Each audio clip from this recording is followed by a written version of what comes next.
Bom sábado, que bom que você veio. Eu queria fazer um apelo antes de aqui eu começar a falar.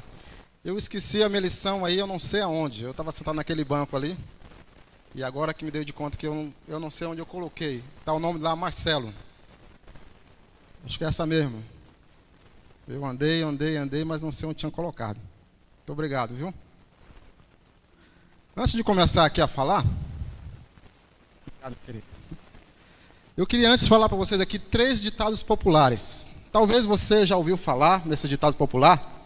E às vezes nós aprendemos da forma que a gente sabe, não é? E o primeiro começa dizendo assim, ó. Batatinha quando nasce...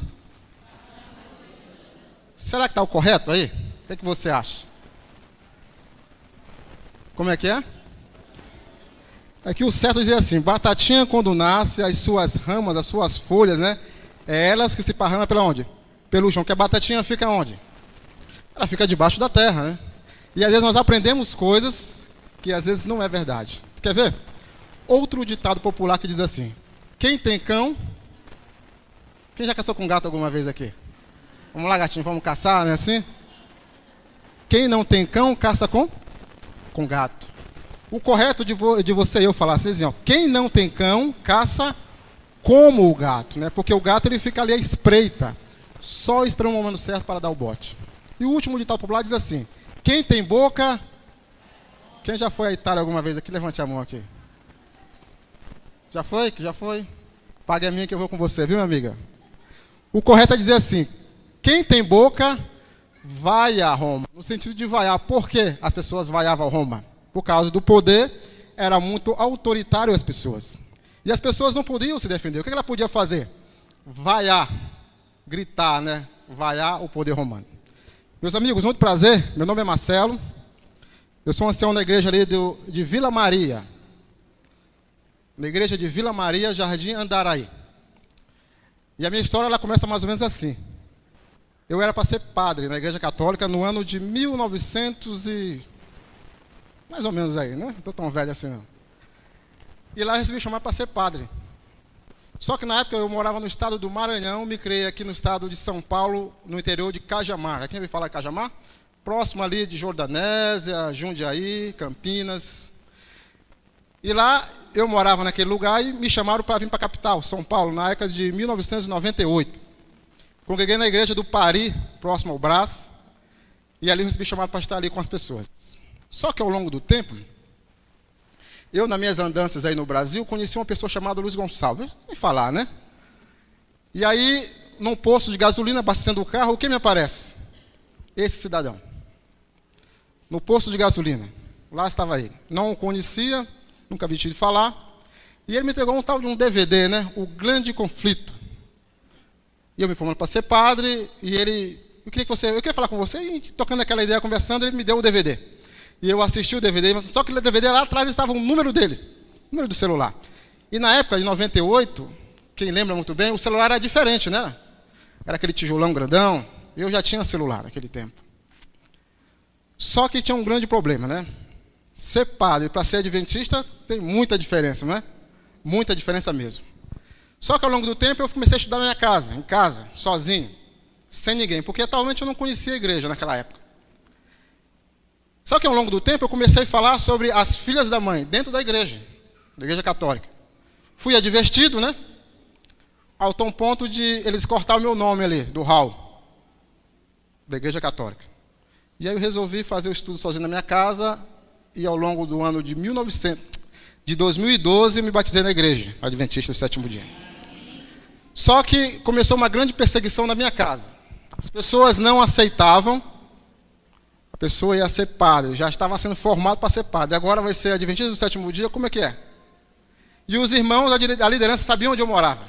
Tanto que eu voltei para Cajamar novamente, para mudar o endereço, né? Porque ali estava muito apertando para o meu lado e eu acho que eu não ia aguentar.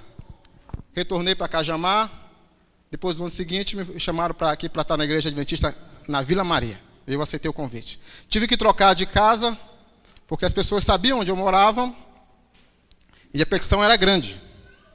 Eu tive que mudar de endereço 3 vezes na minha vida. 3 vezes.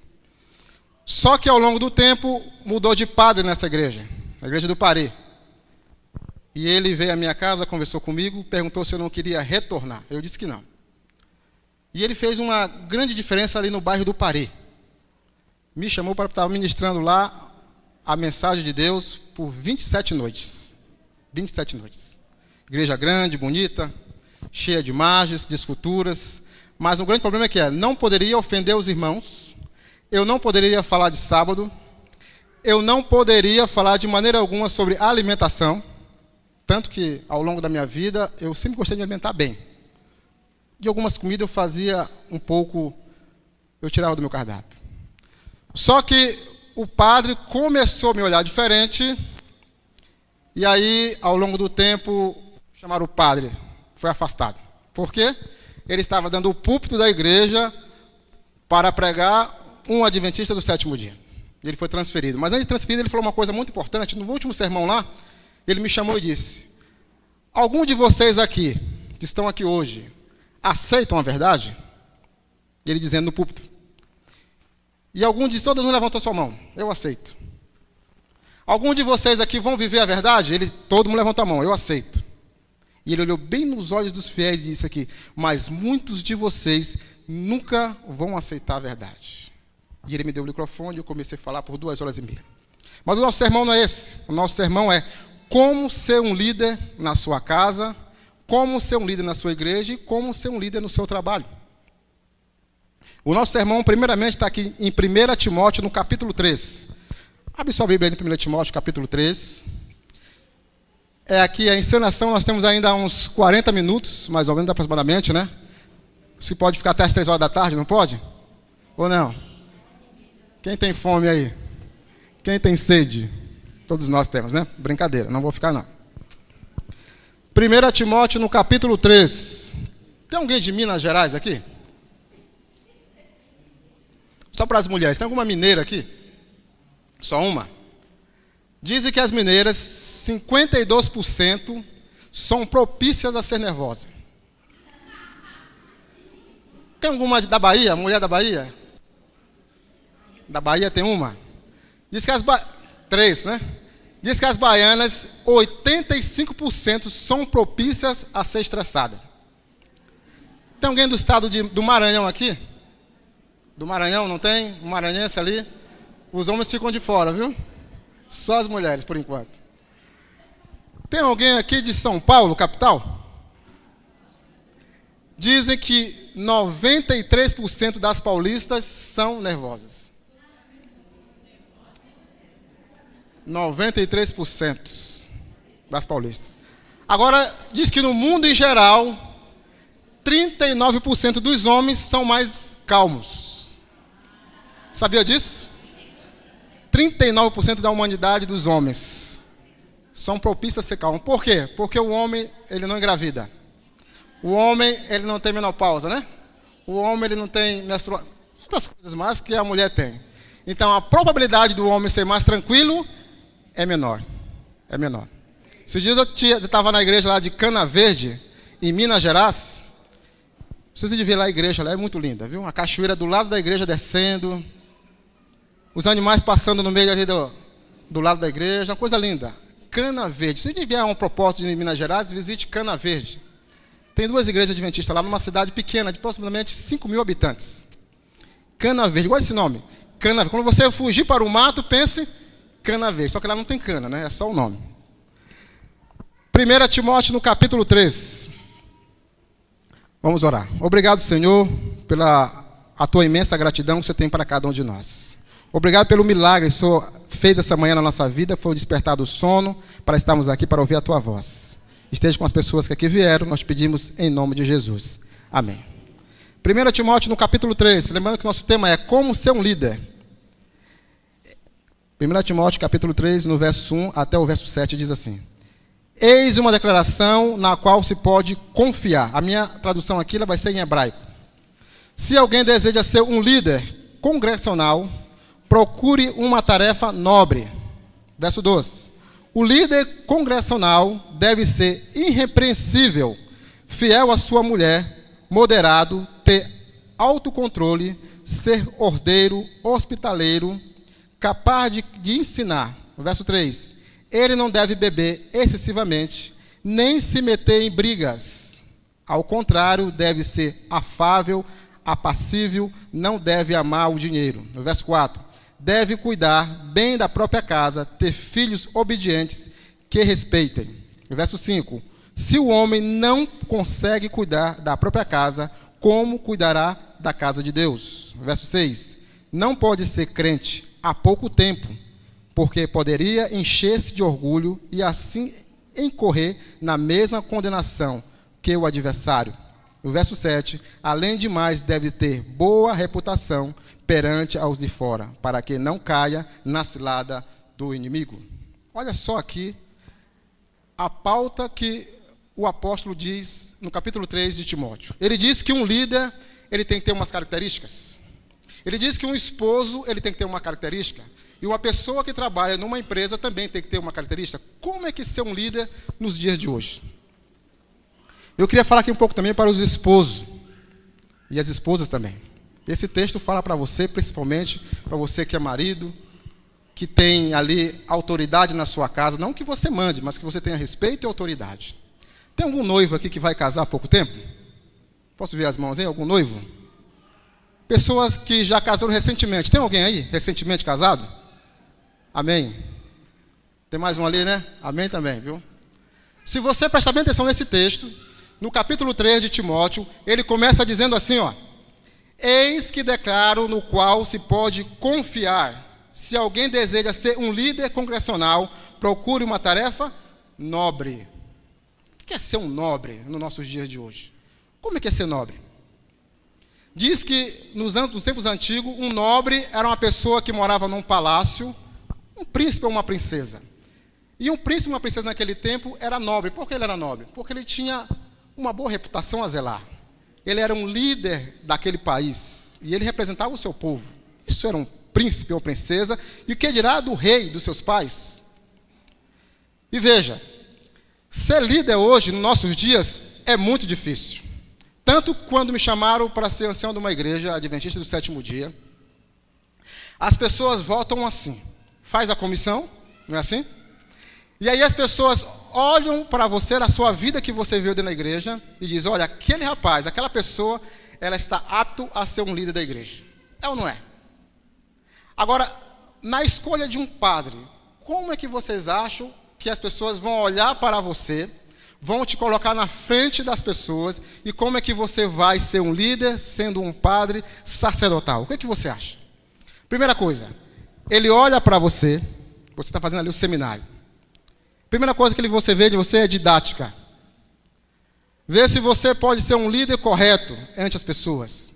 Um homem que não seja capaz de olhar para uma mulher com mais intenções.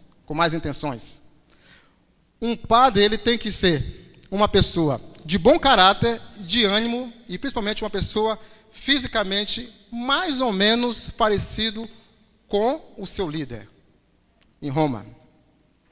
E aí, quando eu recebi o chamado para ser líder nessa igreja, antes de ser líder nessa igreja, eu recebi aqui um DVD. E um DVD que eu queria ler para você também está no livro de Jó, no capítulo 1. Olha o que diz esse capítulo. Jó, capítulo 1, é onde está o nosso sermão, Como Ser um Líder. Jó, capítulo 1. Talvez você já conheça essa história desse homem. Jó, capítulo 1, no verso 1. Diz que esse homem foi um grande líder em seu tempo. Talvez você veja a história desse homem e você diga assim: eu queria ser como esse homem. Talvez você já falou isso, né? Eu queria ser como esse homem. Jó, no capítulo 1, no verso 1, Moisés vem falando, aliás, quem escreveu o livro de Jó foi quem? Moisés. Então Moisés olhava e ele sentia, ele via através do Espírito Santo que Jó era o quê? Um grande líder, um grande homem em seu tempo. E no capítulo 1 diz assim, Jó, capítulo 1, no verso 1, diz assim: havia um homem na terra de Uz. Diz que a terra de Uz, ela ficava na região do Iraque, naquele tempo. Diz assim: cujo nome era Jó. Esse homem que era íntegro, irrepreensível, reto, ele temia Deus e se desviava do mal. Primeira coisa, Talvez você e eu não seja um homem repreensível na sua casa. Talvez você, falando agora aqui para os homens, talvez você chegue do trabalho, não olhe para a sua esposa e para os seus filhos e diga: mulher, eu sou um homem repreensível. Um homem de caráter, um homem de bem, um homem que respeita o seu lar, respeita a sua esposa. Mulher, eu ando na rua e não olho para as outras mulheres. Jó era assim, um homem irrepreensível, um homem didático. E no verso 1 ainda diz mais, diz que ele se afastava do mal. O que é se afastar do mal no tempo de Jó? No tempo de Jó não tinha televisão, não tinha aí os celulares, os smartphones, não é assim? Jó se desviava de todas essas coisas que tiravam os olhos de Deus. Jó se desviava. Tanto que no capítulo 6 de Gênesis, diz que Noé andava com Deus. Noé andava com Deus. E você e eu? Como estamos andando nos dias de hoje? Somos homens e mulheres repreensíveis? Somos igual Noé? Andava com Deus? Ou nós estamos no sentido, na contramão do mundo? E no capítulo 9, 9 de Jó, nós vamos ver a história desse homem, que diz assim: o adversário respondeu ao Senhor, é porque Jó teme a Deus. Em algumas traduções está dizendo debalde, não é isso? Debalde. O que significa essa palavra debalde? Por que o tradutor colocou essa palavra debalde? Eu estou aprendendo o hebraico e o aramaico. Não é fácil a gente ler, né, a gente entender. Mas estou me dedicando bem. Também a língua espanhola. Eu era líder na minha empresa. Fui líder por praticamente 13 anos na área de segurança pessoal. E eu perdi vários amigos assassinados. Um estava indo no banco do Itaú retirar joias da patroa e alguém delatou ele na rua. E nós estávamos vindo do Banco Itaú, saindo na parte de trás. Toda vez que um segurança de uma pessoa que tem dinheiro, rica, ele nunca diga o lugar que ele está indo. E por incrível que pareça, fomos deletados e tinha um mendigo na porta do banco, na parte de trás do Itaú. E aí nós com aquela maleta na mão, com a algema no braço e a algema na mala, a pessoa automaticamente sacou a pistola e deu um tiro bem na cabeça do nosso amigo. E lá ele ficou. Não conseguiu levar a maleta, por causa que ela estava com a algema pendurada na sua mão. E depois de um tempo, eu fui chamado a ser líder no lugar dessa pessoa. E sabe o que ele disse para mim?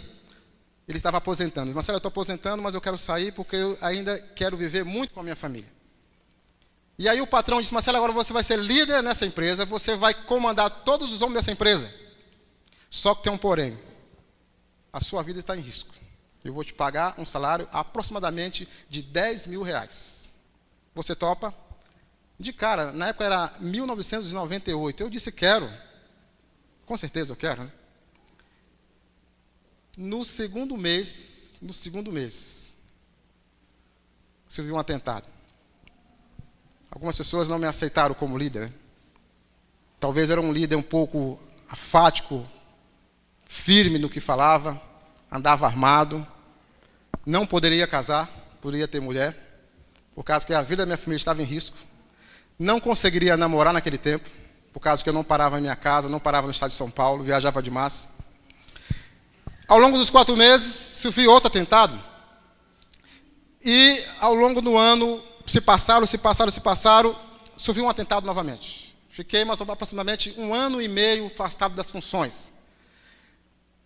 E aí, quando eu retornei ao trabalho, o patrão disse: agora você vai ser líder aqui dentro dessa empresa.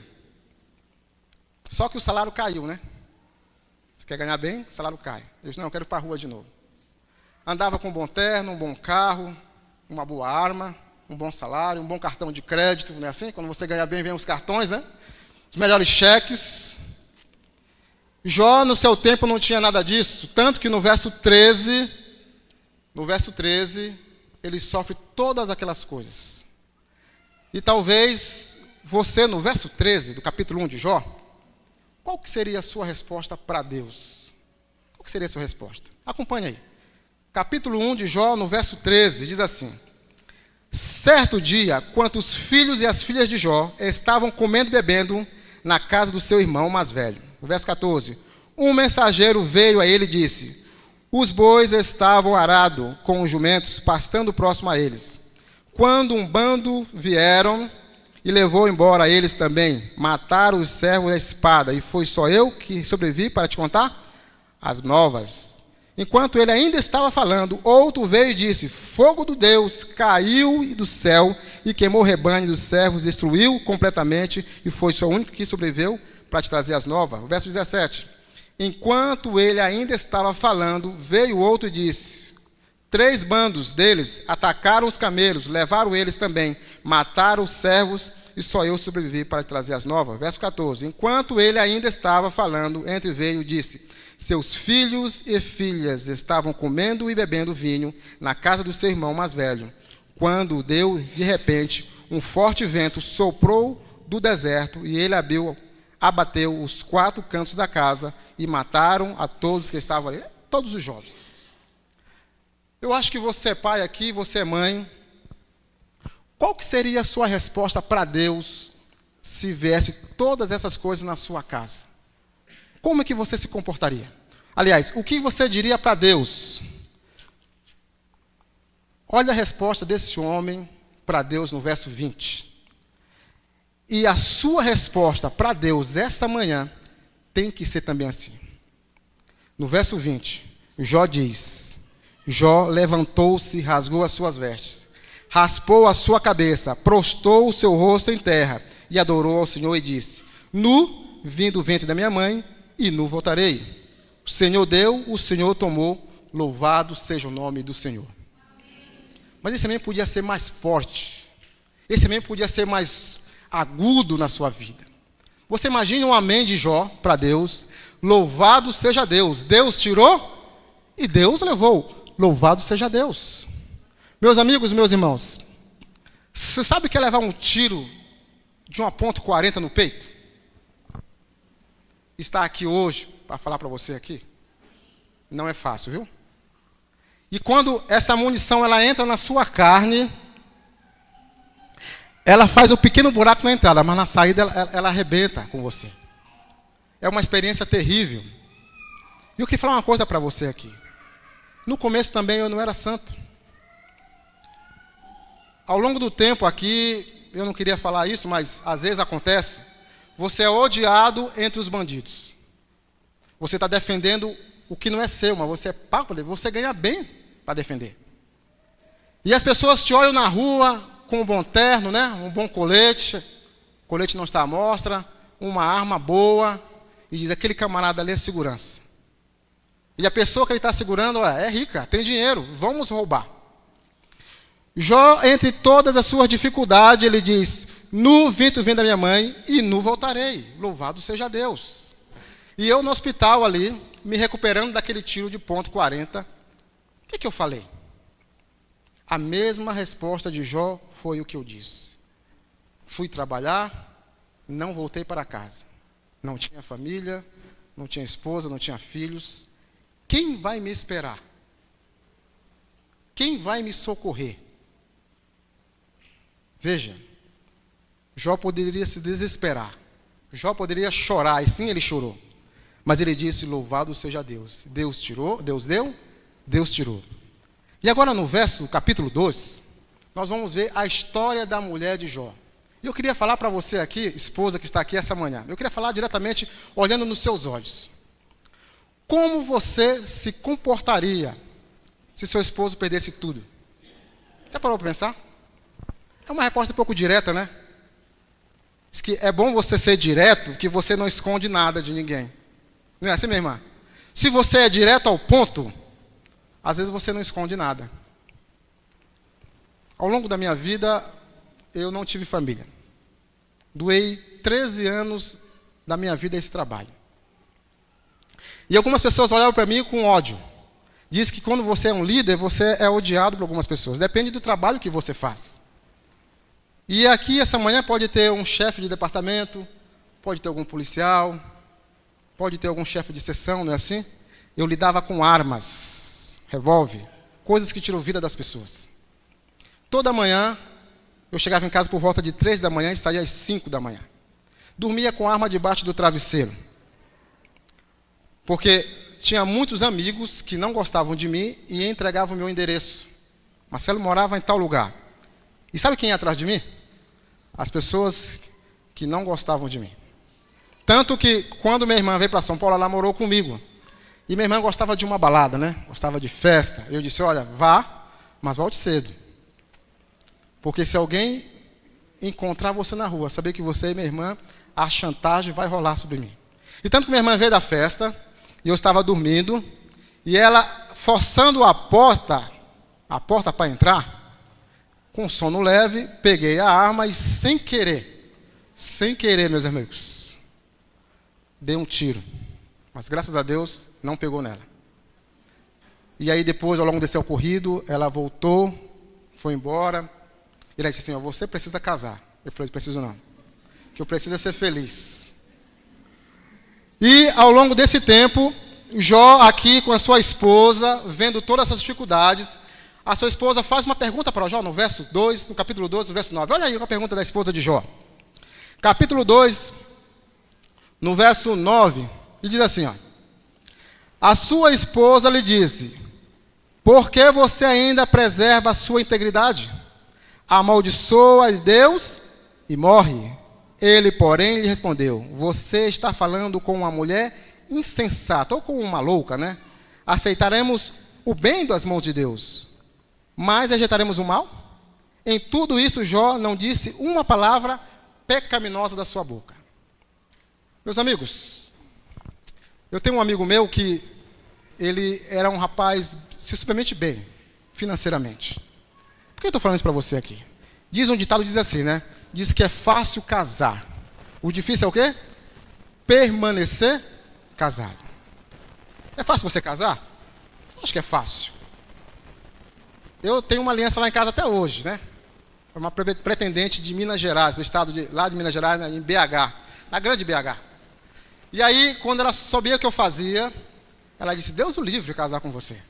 Deus me livre, jamais, Deus o livre eu casar com esse homem aí.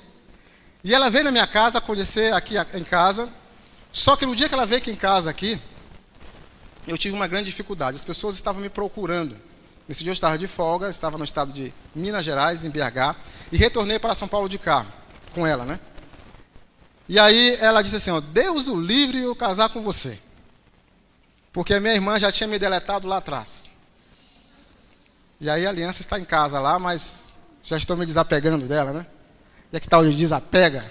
E a mulher de Jó queria desapegar do seu esposo, por quê? Porque ele perdeu tudo.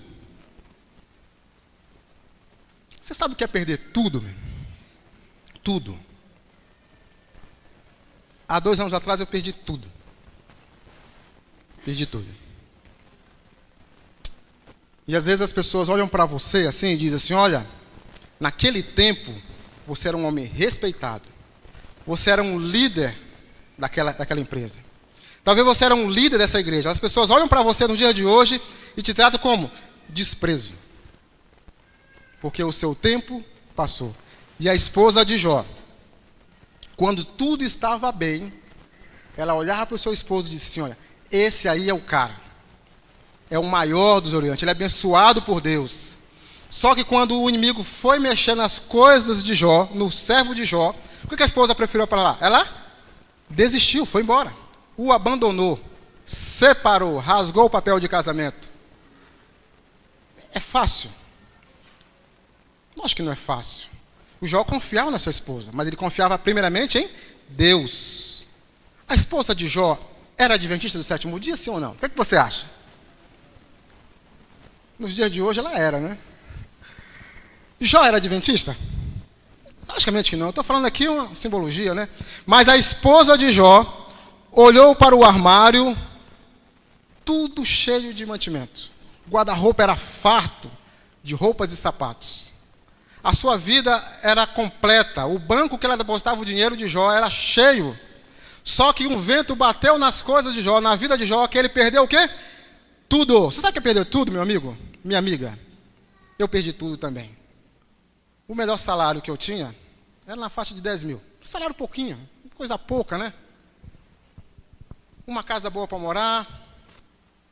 ainda não tinha família, por causa que o emprego não proporcionava ter família, perseguição.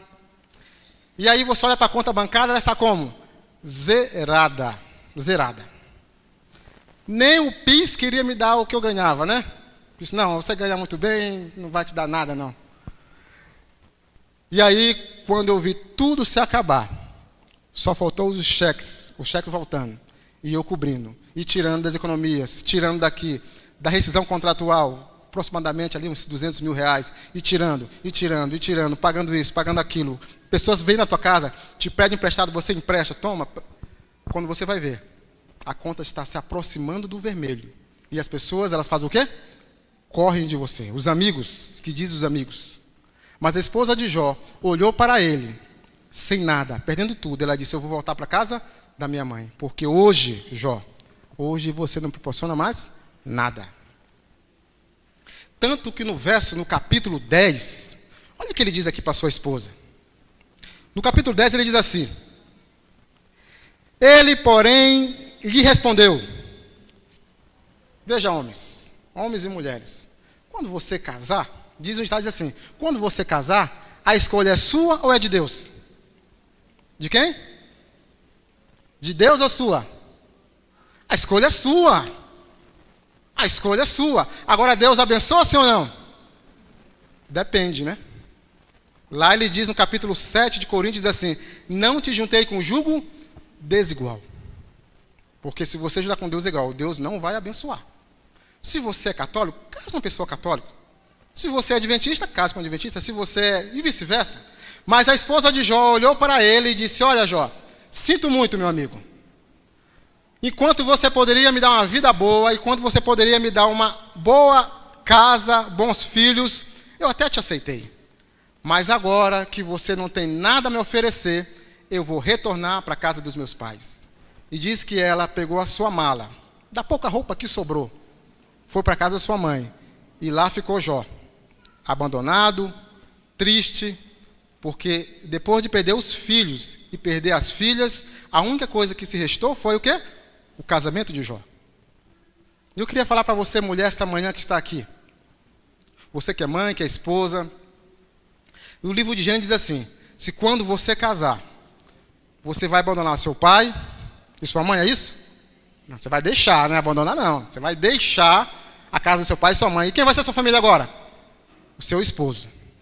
Sabe aquele ditado popular que diz na igreja católica, que para mim é o mais certo que tem? Diz assim, diz se você é fiel para você na alegria, na tristeza, em todos os momentos, pobre, rico, até que a morte os...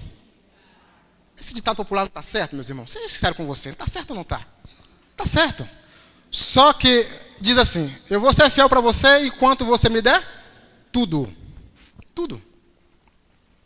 Eu antes de perder tudo, eu tinha um relacionamento com uma pessoa, e ela era estrangeira. E aí ela veio para o Brasil, na época eu tinha uma boa posição social aqui no estado de São Paulo, fui aí em algumas partes homenageado, e ela disse, olha Marcelo, você é um homem bem gabaritado aqui nesse estado, né? Vamos namorar? E eu disse, vamos, né? Só que ao longo do tempo, eu comecei que o interesse falava mais alto. E as alianças ficaram guardadas naquele tempo, né?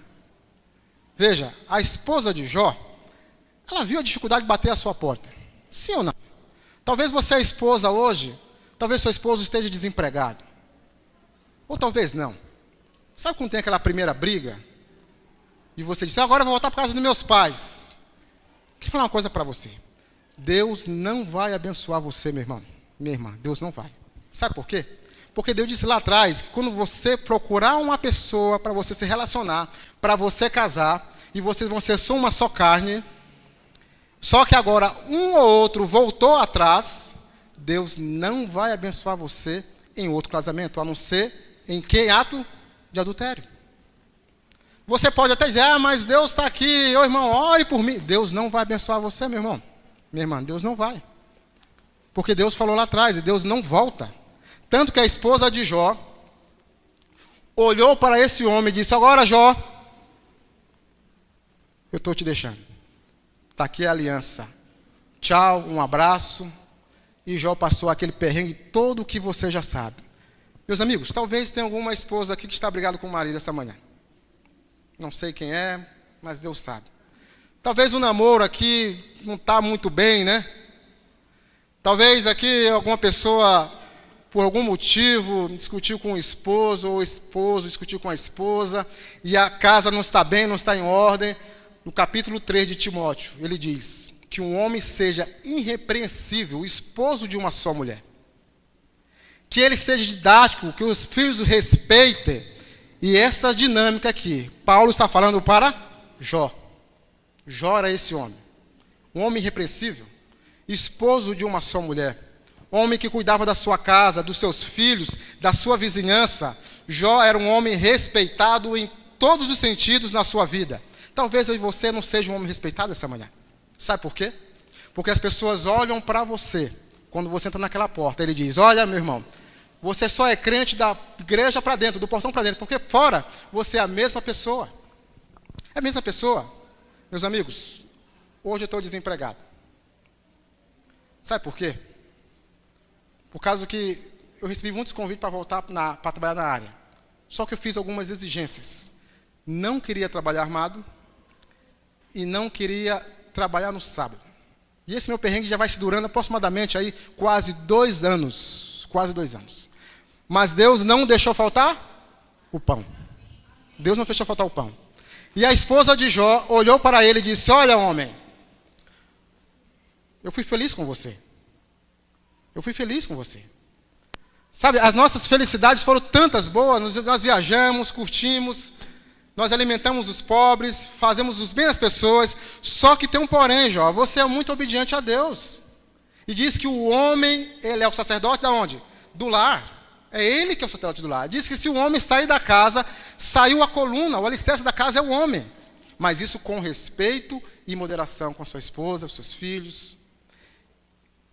E no verso 42, estamos para o final já, viu? No verso 42, o último verso. Queria que você acompanhasse o último verso do capítulo de Jó. No verso 42. Esse verso 42 é a bênção de Jó. Meus amigos, queria que você que está em cima aí, ó, você que é jovem, está procurando uma esposa, uma namorada, porque não é bom que o homem esteja só, não é assim? Não é bom que o homem esteja só. No verso 42, Jó recebe as bênçãos de Deus. Agora eu queria fazer uma pergunta para você. Timóteo falou aqui que é bom que o homem seja esposo de quantas mulheres? De 1, 2, 3? De quantas? De 1. O que você acha aqui que é essa uma mulher? Uma. O que você acha? Esposo de uma só mulher. Esse verso nós lemos aqui quando vamos fazer a ordenação dos anciões, dos pastores, né? E também esse verso aqui é lido quando vamos fazer a ordenação dos padres, dos bispos, do papa. É esse verso que é usado. Só que para ele, o primeiro verso, o segundo verso não é lido. Esposo de uma só mulher, porque ele não casa. Padre não casa. E aqui ele diz, no verso 42, do capítulo 42, do verso 10. Olha o que diz aí. Quando Jó orou aos seus amigos, aliás, deixa eu ler aqui na tradução portuguesa, porque tem muitas palavras que eu não entendo ainda em hebraico. 42 de Jó. No capítulo, vamos ler do capítulo do verso 13, do verso 12, desculpa. 42 de Jó, do verso 12. E diz assim: assim abençoou o Senhor o último estado de Jó, mais do que primeiro, porque veio a ter 14.000 ovelhas, 6.000 camelos, 1.000 jumentos, bois e jumentos. Verso 13. Também teve outros 7 filhos e 3 filhas, chamou o nome da primeira, e falando aqui no verso 15, em toda aquela terra não achava mulher tão formosa como as filhas de Jó, e seu pai lhe deu herança entre os irmãos. No verso 16, diz assim: depois disto, viveu Jó 140 anos, e viveu os seus filhos, e os filhos dos seus filhos, até a 4ª geração. E no verso 17 vem a bênção. Então Jó morreu, velho e farto de dias. Por que eu estou falando isso para você aqui, meu irmão? No capítulo de Timóteo, no capítulo 3, ele diz assim, que Jó vai ser esposo de quantas mulheres? De uma só. De uma só. Agora a pergunta que eu faço para você é, será que Moisés escreveu o livro errado? Porque Jó tinha sua esposa, ela abandonou Jó. Não foi assim? Jó teve alguém ao longo da sua vida? Sim ou não? Não, ele não teve. Jó não teve. Só que depois de tudo aquela tribulação que Jó passou, Deus deu a bênção para ele. Agora eu faço uma pergunta para você. Será que Jó retornou para sua esposa, sim ou não? Essa é a pergunta, onde eu queria chegar. Talvez você aqui esteja brigado com seu esposo hoje. Se você não brigou, amém. Talvez você no seu relacionamento aqui com a namorada não esteja bem, né? Mais ou menos. Estão brigado. Será que Jó voltou para sua esposa, sim ou não? O que é que você acha aí? O que é que você acha se ele voltou ou não? A Bíblia diz que Deus abençoou Jó. E a Bíblia diz que Deus não volta atrás. Se Deus abençoou a vida de Jó, com certeza, Jó retornou com a sua esposa. Sabe por que Deus não tirou a vida da esposa de Jó? Por esse propósito. Para que ele não se casasse de novo. Porque na terra de Uz era um homem íntegro, reto, temente a Deus, e ele se desviava do mal. Se Jó tivesse outro relacionamento, ele não seria o mesmo homem. Talvez você, meu irmão e minha irmã, tenha que mudar alguma coisa na sua vida. Talvez eu tenha que mudar. Talvez você tenha que mudar. Sabe, Jó, ele ao longo dessa vida, esse tempo que ele passou com dificuldade, ele orou a Deus. Deus olhou a dificuldade de Jó. Deus olhou nos olhos de Jó e disse, meu filho, tenha calma. Você vai ser um grande vencedor. É por isso que você é exemplo nessa terra de Uz. Você é um exemplo de homem. Você é um líder onde quer que você vá. E aos 13 anos eu fui líder nessa empresa. Só que quando eu saí mal visto. Você sabe por quê? Porque o patrão disse assim, olha Marcelo, tanta igreja para você congregar, tanta igreja, você foi para essa do tal do 7º dia. Tanta. E você é um bom líder, sabe? Você é um excelente líder. Mas infelizmente, eu vou ter que dispensar você. Ao longo de 13 anos prestado. Ao longo de aproximadamente 2 tiros levados no peito. Aproximadamente, aí ele falou assim, olha, eu sei quanto você ganhou ao longo desses 13 anos. Às minhas custas, você ganhou esse salário. Ao longo de 13 anos, você foi um bom homem, um bom chefe, mas foi um homem duro nas suas palavras. Talvez você foi um homem de Deus na sua igreja, mas nesse serviço, você foi um líder repreensível, duro de coração, e era íntegro diante dos funcionários. Mas por isso, nem por isso, eu vou olhar para você e você vai continuar nessa empresa. A partir de hoje, me dá a arma, me dá o crachá. Você está sendo demitido.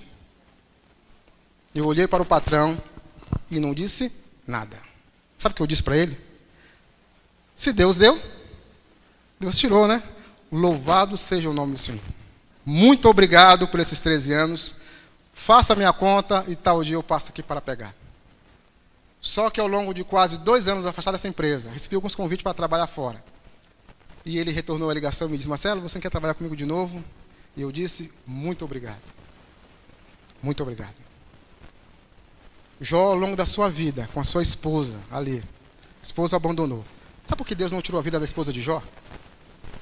A gente fala muito da esposa de Jó, né? Mas ela não conseguiria passar por aquele perrengue como seu esposo passou. Sabe por que Deus fez você homem? Porque você é o líder da casa. Você é o chefe da família. Você é um homem respeitado. Tanto na sua casa, como na empresa que você trabalha, quanto na igreja. Você é um homem respeitado, meu irmão. Sabe por quê? Porque você é o líder da sua casa. Você é a base da família. Diz que uma casa sem um homem, ela não constitui família. E você, por mais que você passe dificuldade no seu casamento, por mais que você separe, um vai para o lado, outro vai para o outro, Deus vai unir você assim como uniu a vida de Jó. Deus vai unir, meu irmão, porque Deus pode. Deus sabe de todas as coisas. E talvez você hoje esteja sofrendo com alguma coisa, sabe? Alguém falou, o disse-me disse. Você vai retornar para sua casa hoje, pensando na história desse homem. Jó foi um grande líder na sua vida, no seu tempo. E talvez você também é um grande líder na sua casa. Diz que, antes de tudo, um homem tem que ser um líder, primeiro aonde? Na igreja? Na sua casa, na sua família. A esposa tem que ser uma grande mulher onde? Na igreja? Na sua casa, na sua família. Um homem irrepreensível, reto diante das pessoas. Uma esposa irrepreensível, reto diante das pessoas.